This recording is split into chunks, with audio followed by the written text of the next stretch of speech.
शांत गांव में एक विचित्र कुटीर शांतिपूर्वक स्थित है, जो शांत जीवन का हृदय है।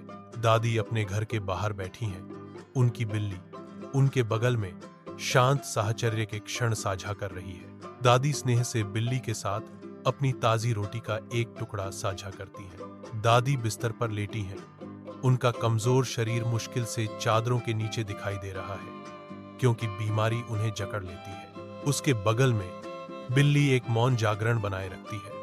उसकी आंखें चिंता की गहराई व्यक्त करती हैं।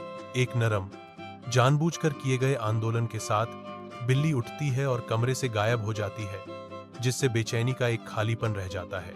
गांव के घर में बिल्ली लौटती है।